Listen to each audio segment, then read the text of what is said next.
Hey there, Marina Orms here with your Astro Vibe for Sunday, November 6th. And how are you all doing? I know we've been going through a lot lately. Just bear with me because today we're going to talk about how the lunar eclipse this week is going to be early Tuesday morning, depends on your time zone when the exact time will be. But the lunar eclipse in Taurus energies are very much with us. And we're going to talk today about why this could be a turning point in our collective understanding, our collective evolution, how we see things, what we believe, and how all of that factors into what is going on. And of course, we are just right before the midterm elections as I'm recording this video. And we're heading into this eclipse, and it feels very intense. And so we're in the midst of things that can feel really scary sometimes. There's a lot on the line here. There's a lot at stake, and we wonder if humanity is really doomed to repeat the problems and devastating events of the past on so many levels. Right, the history, we can see some of the history repeating, and what does that mean for us? What does it mean for who we are and where we are now? And what do we do about it? So we truly are looking at the potential to not just lose democracy and our systems and institutions of government and all kinds of things across the board, but of course, if certain factions get into power, we're really looking at a escalating climate crisis that is truly threatening humanity and the planet and all species. Now, at the same time, we also have a great awakening occurring and an activation of the forces and the spirit of truth and justice, and not continuing to compromise or settle our values, our work for social justice, our work for really truly living the ideals that are written in the United States Constitution of equality, the pursuit of happiness, all the things that sound really good, and we would like for them to apply to not only white men, right? That's what's sort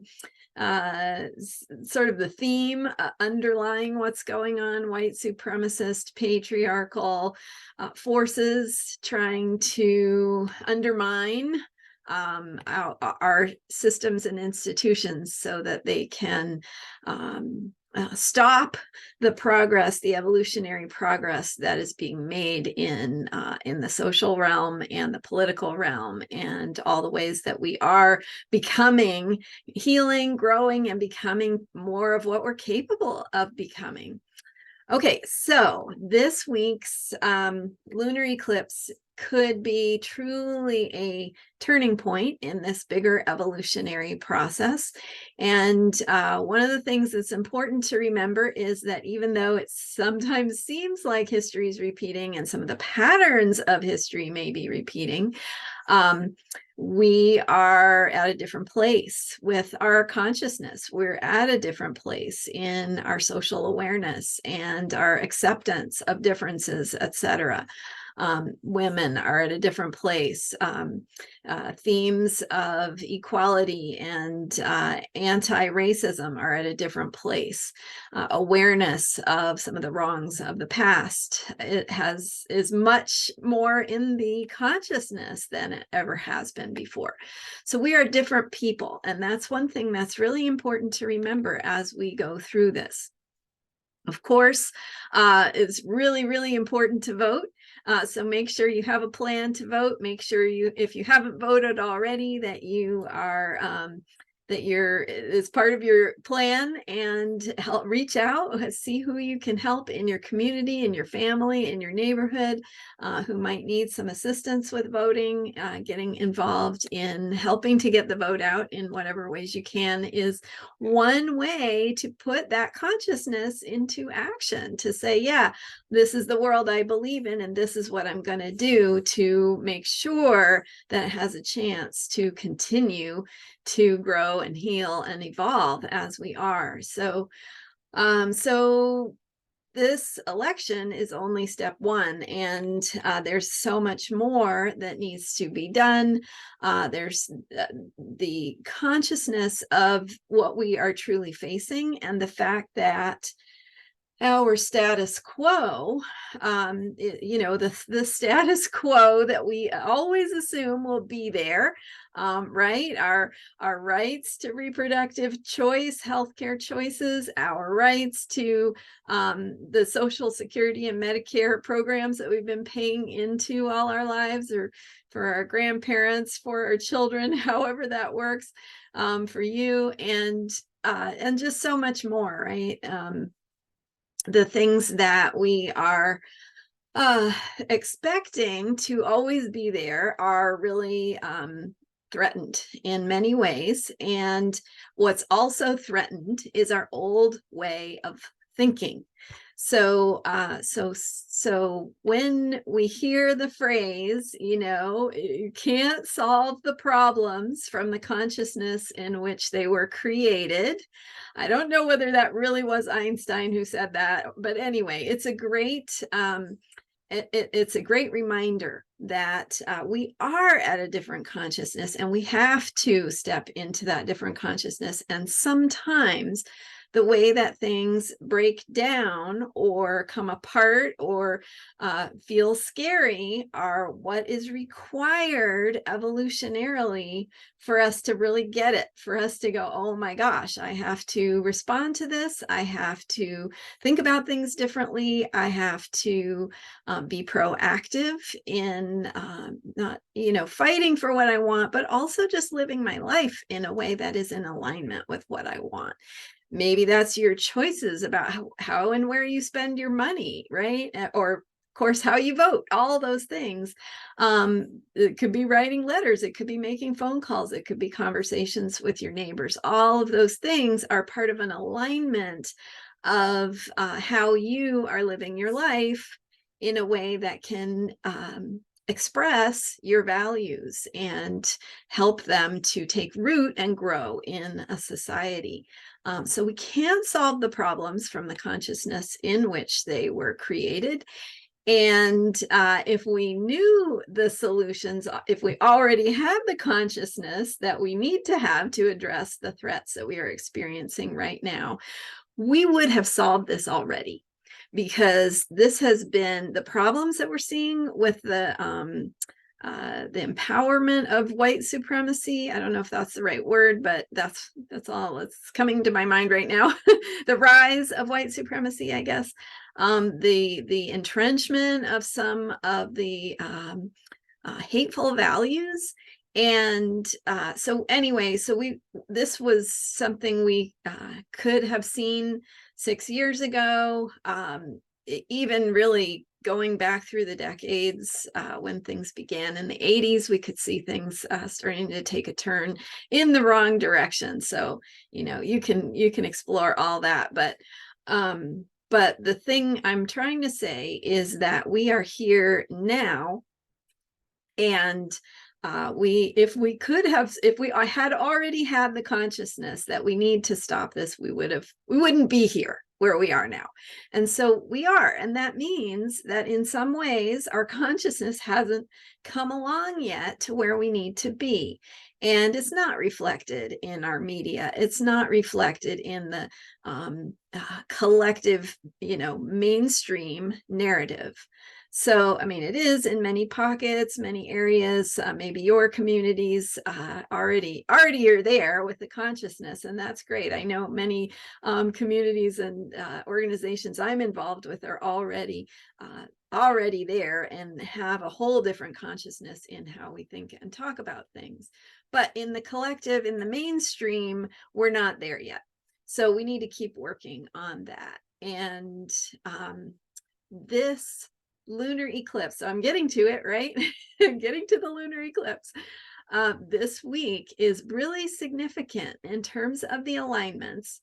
And we astrologers get really excited about different planetary alignments at different points. And it's not just, there's not just one that changes everything, but there are moments in the cycles that we watch all the time. And there are particular moments that we do get excited about because it says, wow, this could be a real, whatever it is. In this case, it feels like a turning point.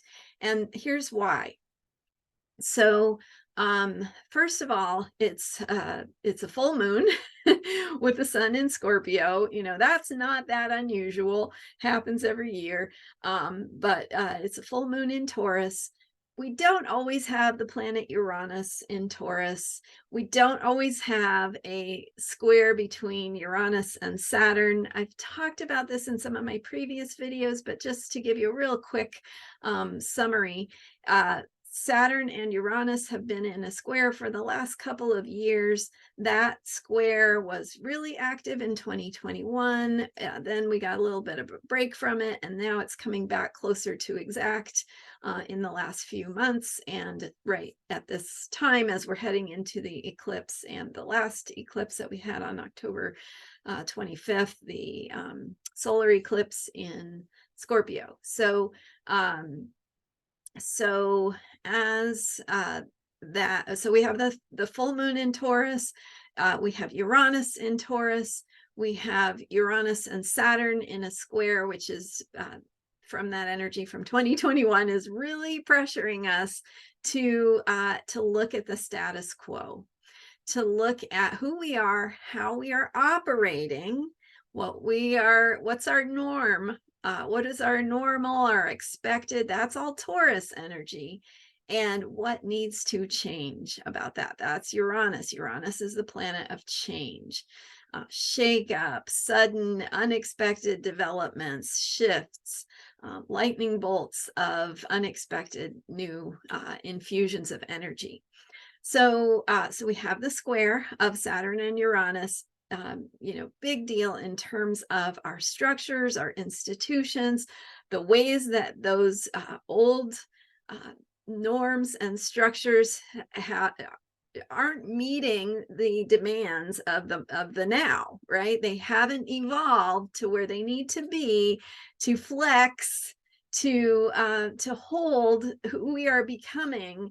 They're becoming a little brittle, right? They're old, a little dusty, and it's not that they're bad. It's just that the structures, the systems themselves need an upgrade.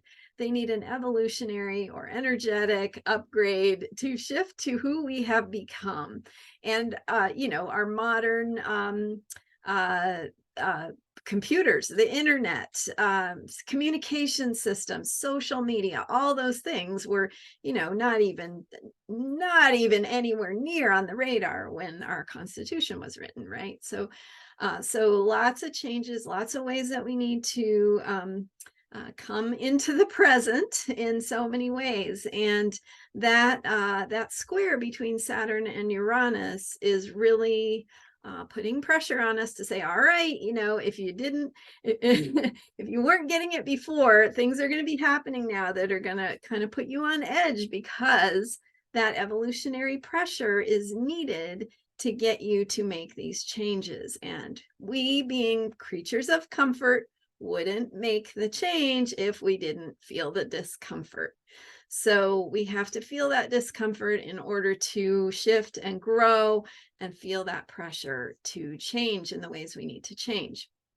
So think of what is happening in the world, not in terms of threat But in terms of a pressure to evolve, what is it pushing us to become? And I'm not saying it's not a threat. I'm just saying that we tend to be in that space that takes us into fear and anxiety, right? And we get paralyzed, we freeze, or we fight, or we feel defensive, and we want to control things. But that's not really where we need to be. We need to be in a place of response. And when we can respond to the perceived threats, then we can say, oh, we need to shore up this. We need to respond in this way. We need to put up this boundary.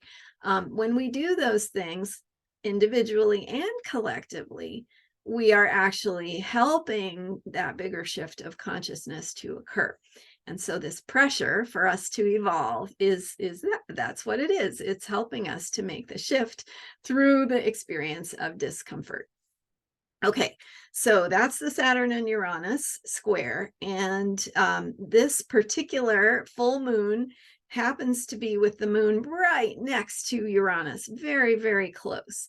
And so it's activating that square. It puts Saturn into a T square with here, let me make sure I'm getting this right. So, okay, so Saturn is in a T square with the moon and Uranus together at 16 degrees Taurus, with the sun and Mercury together at 16 degrees Scorpio, Venus at 20 degrees Scorpio, the lunar nodes at 13 degrees Scorpio Taurus. So this T square is really potent.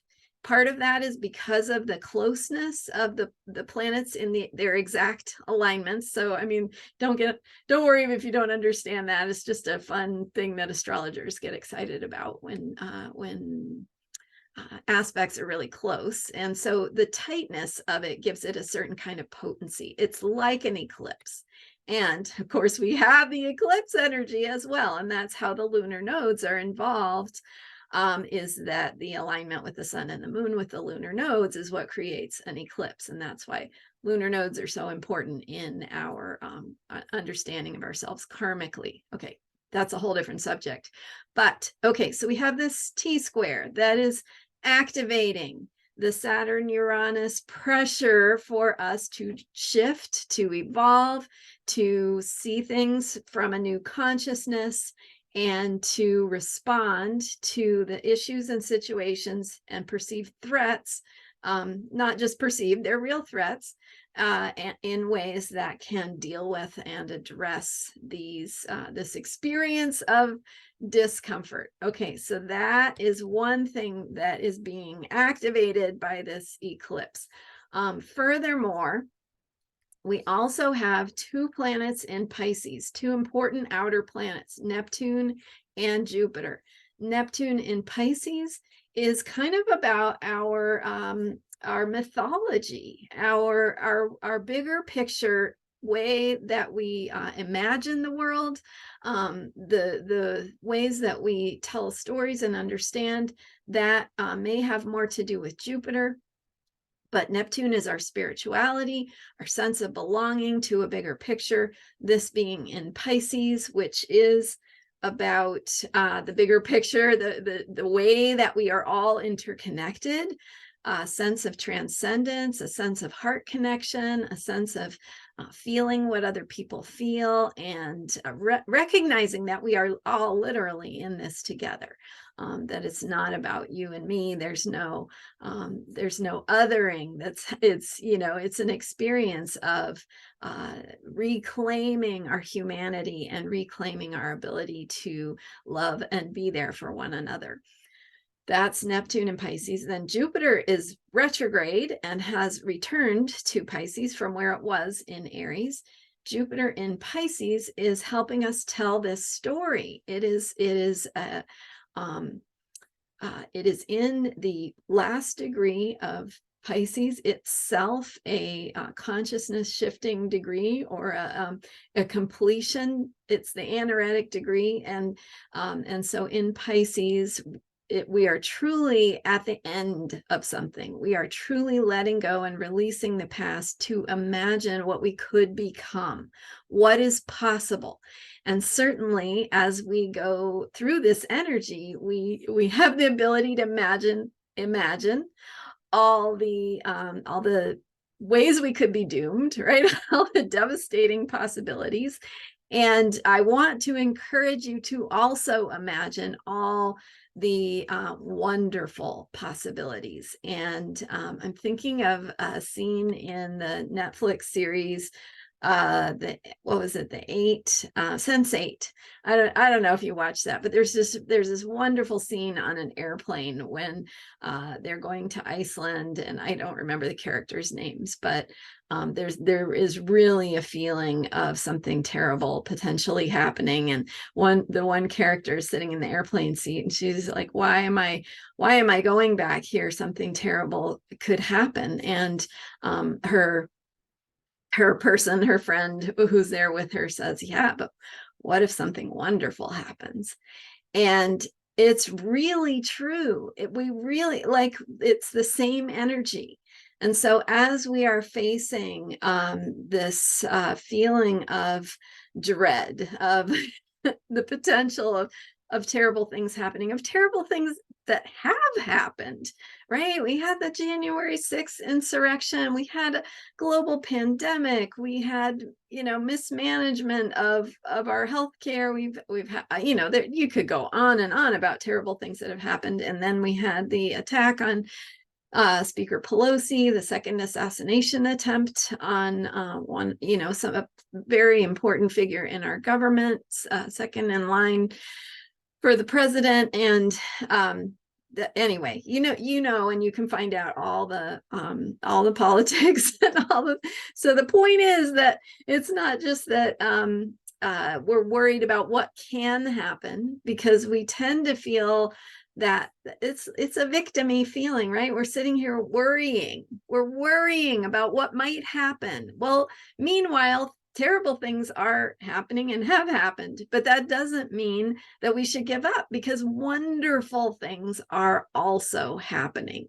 And even in the midst of a tragedy, a difficult, if you're dealing it with healthcare, which is what I think about a lot, you could be dealing with a difficult diagnosis. You could be losing a loved one, right? This is a fact of life, is that bad things happen, so-called bad things, right? It doesn't have to be bad. It's a natural process to lose the people we love, and it will happen to us at some point in our lives. And how we approach that, how we show up for it, how we create space for resolution and emotional connection in that process. There are just so many really wonderful, positive things that can occur, even in the midst of what we think of as a bad thing. So we're in the midst of things that are happening, some of them bad, some of them wonderful. And I would encourage you not to dwell on or get distracted by this tendency that we have as human beings to worry about what might happen, because what might happen is already happening, for one thing, and for another thing, there are things you can do about it. And one of the things you can do about it that we talk about here all the time is take care of yourself. Get your own needs met, because it's a perfect place to start. And then you can be more productive, creative, participatory, able to make a positive impact in the world around you in whatever ways that is for you. Okay, so back to Jupiter in that final degree of Pisces, together with Neptune also in Pisces. And we have this real possibility for a shift in our beliefs, in our consciousness, in the story we tell, the narrative. And I I think that really there's a potential here for continuing shift and maybe more of a significant shift around this eclipse that has to do with a collective narrative and the way we understand and make sense of what is going on. Maybe we are going to no longer think about it as simply a bad person who was in the office of the presidency, and instead start to think of it as really this is about us collectively needing to get our act together, needing to upgrade and make changes to our institutions that can help to serve our continued work on progress in social justice, in fixing the climate change problem, in addressing the misinformation abuses and ways that social media and other online platforms, not to mention, the ongoing problems of billionaires, rich people, corporations owning, so much that that takes the control out of our hands, the power out of our hands. And so this shift, this collective shift, can be about us as the little individuals that we are, taking back our power. And I talked last week about the age of Aquarius. That's a great way to ground yourself in a bigger picture of how we are astrologically making this shift to seeing ourselves as the authorities, recognizing how our own skills, wisdom, contributions can work together with others to be the powerful creative force that we can be when we put our heads together, when we work together, when we get all pointed in the same direction for what we find valuable in an overarching sense. Maybe we don't agree on every little detail, but maybe we agree on the big picture that we believe in all human beings deserve to be treated with dignity, as a starting place, something like that. So there are many parts of it. Obviously, I'm not going to go into all of that here, but a turning point. And the other thing is Mars, the energy of Mars now being retrograde significantly during this eclipse. Mars is now retrograde in Gemini. And that means that we have this opportunity to really rethink how we conceive of things, how we solve problems, how we understand what words we put to things, and how we communicate about it. And it's a re-evaluation. So Mars is about action. It's about movement. It's the god of war, and it's about finding our courage. But it's in the sign of it's in Gemini, which is the sign that is it's ruled by Mercury. So it's similar, it has some similarities to Mercury going retrograde. There is this opportunity to reevaluate how we are taking action, and what is the set of information that we are using to take that action from. And so information, misinformation, disinformation, how stories are being told, how problems are being addressed, the media and how information is being shared, how we are communicating with one another, and what the ability to recognize our common humanity, our common needs and feelings, so that the Neptune and Jupiter energy in Pisces really is there, bringing us this opportunity to see how we are all connected and not separate. There's my cat. You can hear her wanting my attention. So she probably wants to go out, but hi. Yes, you're being very loud. Okay, so the upcoming lunar eclipse is again just this profound opportunity for us to shift, and there could be some more further destabilizing developments in the news, things that happen that have an effect on this election. But a couple of things about the election, and yeah, you're okay. A couple things about the election are, hang on, I'm just going to pause this and let my cat out. Okay, so yes, anyone else out there a cat slave? So, okay, cat is taken care of now. So the election, and I want to say that what we see astrologically is that this is a long haul. It hasn't, it didn't start yesterday, and it isn't going to end tomorrow. It's about a bigger picture process. The work of reclaiming democracy, the work of fighting for women's rights, the work of struggle for civil rights and social justice, LGBTQ rights, the inherent worth and dignity and need for inclusiveness of all groups of people, and bringing the marginalized back into the narrative, because we need all voices. And that bigger picture of the Aquarian age is about including all of us, all perspectives, and all voices. And also Pluto will be going into Aquarius starting next year for 3 months, and then back into Capricorn while we complete some things that we haven't finished yet. And then in 2024, Pluto going back into Aquarius. I'm going to be sharing more with you about that. It's a big deal.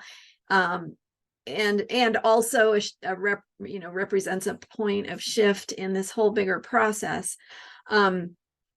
But where was I going with that? So this election is important, and the ways that we have sort of collectively, hopefully, been awakening and getting to the polls to say, yes, we would like democratic candidates who are going to defend democracy, because without democracy, it really becomes harder. It's not impossible, but it becomes harder. Then we truly have to become revolutionaries. And right now, it would be easier just to vote. So we should just vote. And that's step one. And then the point is that the threat is not over. The threats of violence are there and growing. There's nobody saying, oh, yeah, there's a line that we will not cross when it comes to violence. That's not being said. So the possibilities for violence are there. We already have mass shootings taking place in civilian experiences, right? Our everyday things like going to school, going shopping, going to movies and concerts. So it's there. That violence is there. There's no indication that it's going to be stopped in the short term, but we can stop it in the long term by continuing to say, this is not the way I want to live. And that's what I mean by boundaries. I mean, the way that you would say to someone who was behaving inappropriately in your living room, and they came into your living room and they were throwing sauce all over the walls or something, or they came into your living room and started telling racist jokes, and you have a boundary and you say, I'm sorry, that is not going to be tolerated in this house. And out they go. And we all have our stories, but anyway, the point is, if you won't allow it in your living room, we have to come together and say, no, we are not going to allow this in our schools, in our libraries, in our hospitals. We are this is not okay, and we are here to solve problems together. Problem solving is uncomfortable. It requires difficult conversations. It requires us working together, which is not easy. I mean, that's the harder path for sure. Like the path of violence is easy. It's easy in some senses, right? But anyway, okay, democracy is the difficult path, right? It's the path of having to work things out that are not easy, that don't have easy answers. And that is the path of working together, of shifting our consciousness, of discovering what we're capable of by walking that path. And so voting and this election that happens to be on the day of the lunar eclipse, there could be some more developments that we haven't planned on, but this is step one, and getting to the polls and protecting our democracy. This is important, and it will the work will continue, but we need to keep doing it. And also, don't be discouraged by misinformation, disinformation. Don't believe the polls. What I've been hearing from the experts is we don't really know. And so, there's an attempt, a deliberate attempt to try and make us think that the Democrats are losing, or to interrupt our ability to support each other. If we can just ignore that, don't get distracted by the bullies who want you to think that you're not capable of solving these problems, because you are. And that is what could be very well shifting with this lunar eclipse, is our ability to believe in ourselves, our ability to come together to say no more. We don't want things to be this way. We are going to fight for and align our lives and our choices and our behaviors that in ways that help us work together to solve these problems. And so thank you so much for listening to me. I have lots of thoughts, and I appreciate your patience in me getting through them. And of course, there's more. Any one of these topics that came up today, we could go in, dive in deeper. And if you are interested in looking at how this eclipse or this moment in history can, how your chart can be a tool for you to understand how to participate more fully, how to support yourself, to develop your own potential and grow into your own greatest contribution to the collective evolution and the greatest good for all beings.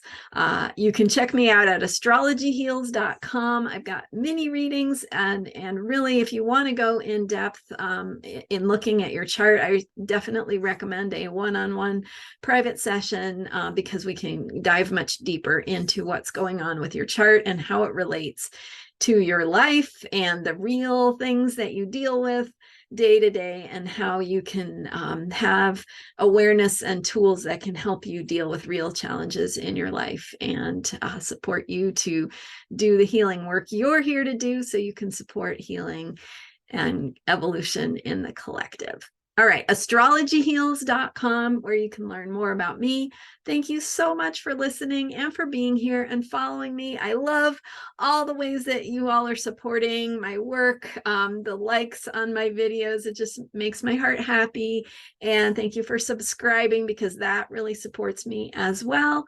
And if you missed it, if you missed my previous notifications, I now have an Astrology for Nurses playlist on this YouTube channel. So if you're looking for more technical information about how to use astrology as a tool for healing, for a holistic well-being and holistic approaches, check out that playlist, Astrology for Nurses.